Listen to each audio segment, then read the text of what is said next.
नमस्कार साथियों, top 50 study में आप सभी का स्वागत है।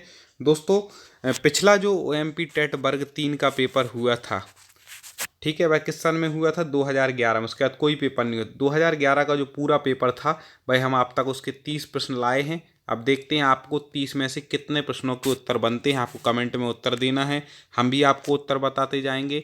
तो आप ये पूरा वीडियो ज़रूर देखें, जिससे आपको अंदाज़ा हो जाए कि वर्तमान में आपकी भी 30 नंबर में से पर्यावरण की कितनी तैयारी हुई है। चलिए तो शुरुआत करते हैं अपन।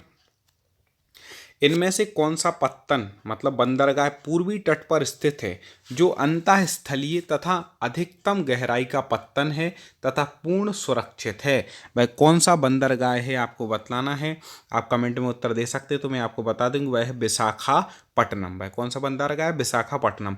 और भी जो बाल विकास हो या आपके संस्कृत, हिंदी इत्यादि के जो पेपर हैं, वो हमारे चैनल पे आपको मिल जाएंगे। यदि आप हमारे चैनल से नहीं जुड़े तो एक बार सब्सक्राइब कर लें।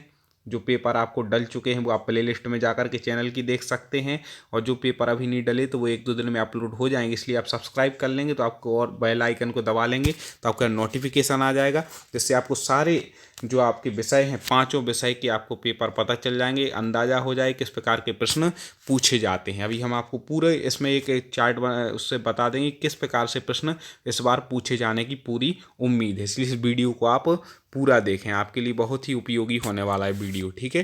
ये 2011 के प्रश्न हैं जो पेपर में आए थे। ग्रीन हाउस प्रभाव के मुख्य कारण में से कौन सी गैस है? ग्रीन हाउस प्रभाव जो होता है उसमें उसके मुख्य कारण में कौन सी गैस होती है? तो आपको बता दें वह है कार्बन डाइऑक्साइड। आप भी कमेंट में उत्तर दे सकते हैं। 30 में से देखते हैं आपके कितने नंबर आते हैं, और आप मन में भी सोच करके समझ सकते हैं कि अभी आपकी कितनी तैयारी है। कौन सा जल प्रदूषण का स्रोत नहीं है?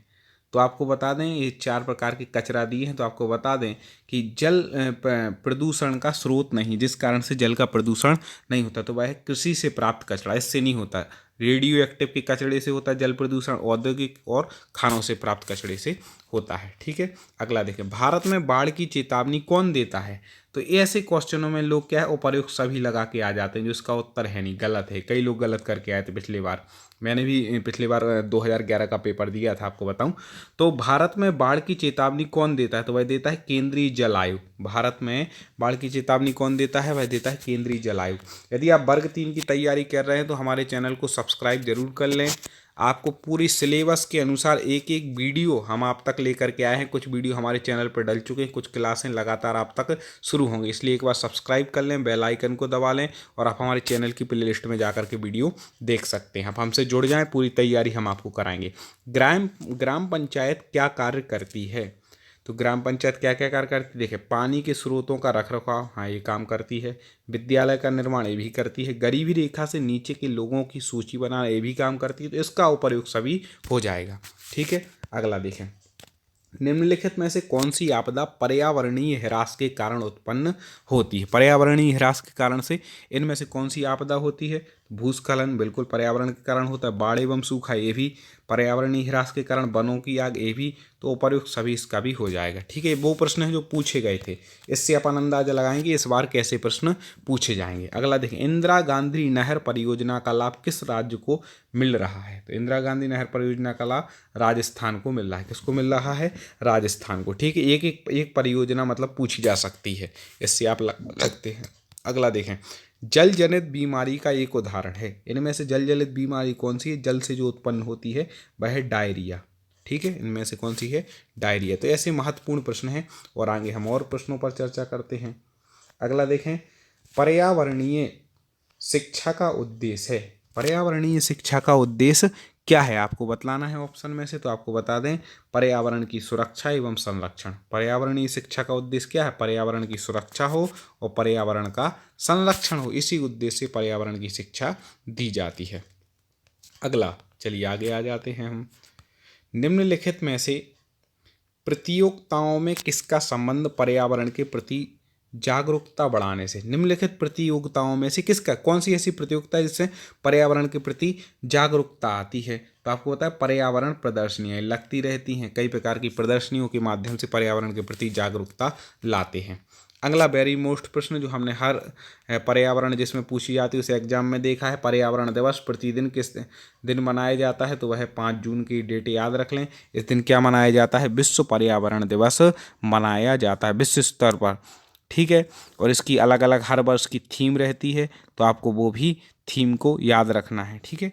अगला देखें, विद्यालय किस रणनीति द्वारा विद्यार्थियों के दिलो दिमाग में पर्यावरण के प्रति जागरूकता पैदा कर सकते हैं। ऐसे क्वेश्चन भी पूछते हैं आपकी समझ के आधार पर जो इसके उत्तर होते हैं। तो विद्यालय में किस रणनीति द्वारा विद्यार्थियों के दिल दिमाग में पर्यावरण की जागरूकता आप ला सकते हैं, आप एक शिक्षक हैं उसके नाते, तो इसका उत्तर हो जाएगा खेल कूद द्वारा। इसके द्वारा नहीं ला सकते, पाठ्यक्रम पाठ इसके द्वारा भी नहीं, परीक्षाओं के द्वारा भी नहीं, तो उपर्युक्त में से कोई नहीं, क्योंकि इसमें सटीक उत्तर हमें कोई नहीं मिल रहा है। इनके द्वारा पर्यावरण के वो नहीं ला सकते आप, तो पर्यावरण के बारे में दिखा करके उसके मतलब नुकसान वो सब समझा करके फिर उसकी आप जागरूकता ला सकते हैं, ठीक है। अगला देखते हैं, चलिए हम चर्चा करते हैं। भारतीय संविधान द्वारा प्रदत्त मौलिक अधिकारों का मुख्य उद्देश्य है, क्या है मुख्य उद्देश्य, आप कमेंट में उत्तर बताइए। तो आपको बता दें भाई क्या है, नागरिकों के संपूर्ण व्यक्तित्व का संपूर्ण विकास, नागरिकों के संपूर्ण व्यक्तित्व का संपूर्ण, ये मौलिक अधिकारों का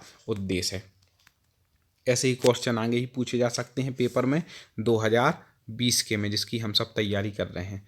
सामाजिक विज्ञान में कौन सा घटक शामिल नहीं किया जा सकता है, किया जाता है, तो सामाजिक विज्ञान में इनमें से कौन सा घटक शामिल नहीं किया जा सकता, वह है व्यावसायिक अध्ययन, ठीक है। भूगोल, इतिहास, राजनीति विज्ञान, सामाजिक विकास विज्ञान में शामिल है, लेकिन व्यावसायिक अध्ययन नहीं है। अगला देखें, पाठ्यक्रम का वह क्षेत्र जिसका परीक्षण अंकों द्वारा नहीं किया जा सकता है, पाठ्यक्रम का वह क्षेत्र, क्योंकि पाठ्यक्रम तो विशाल होता है, उसका कौन सा क्षेत्र इसको अंकों द्वारा हम नहीं कर सकते परीक्षण।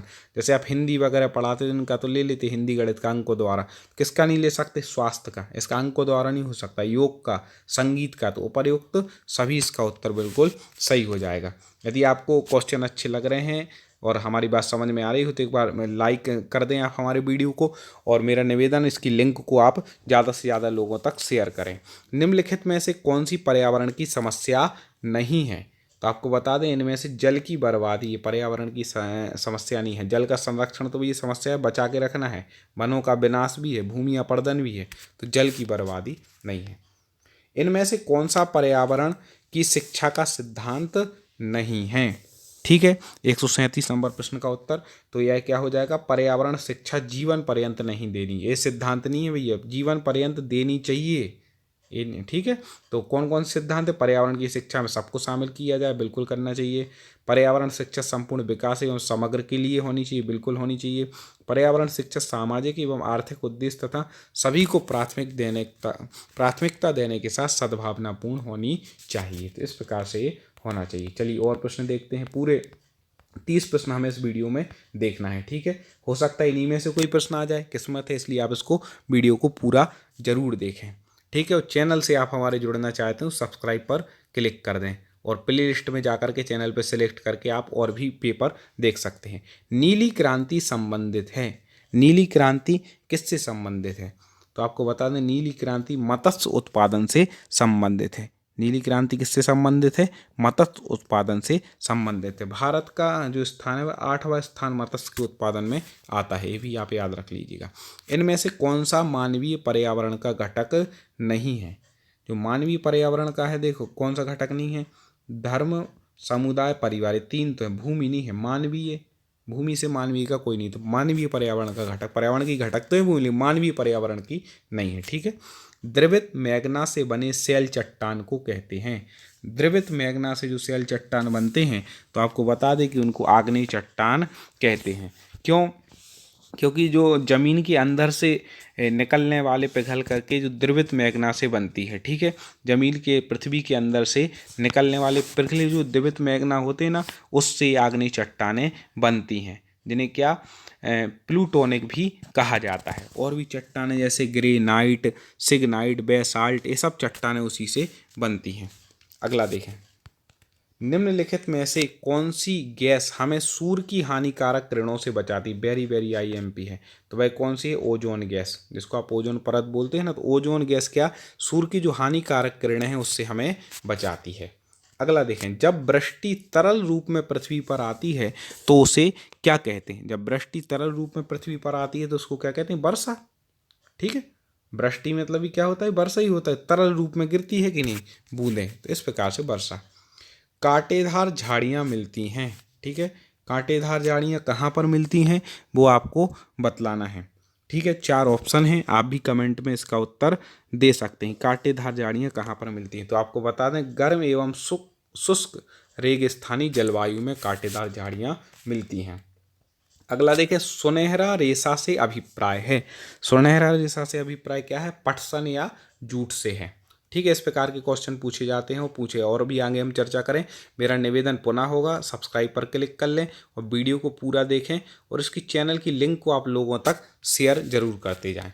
किस ग्रह को पृथ्वी का जुड़वा ग्रह कहा जाता है? वेरी IMP, शुक्र ग्रह। ठीक है, किस ग्रह को पृथ्वी का जुड़वा ग्रह कहा जाता है? शुक्र ग्रह को कहा जाता है। अगला देखें, विश्व का सबसे ऊंचा पठार कौन सा है?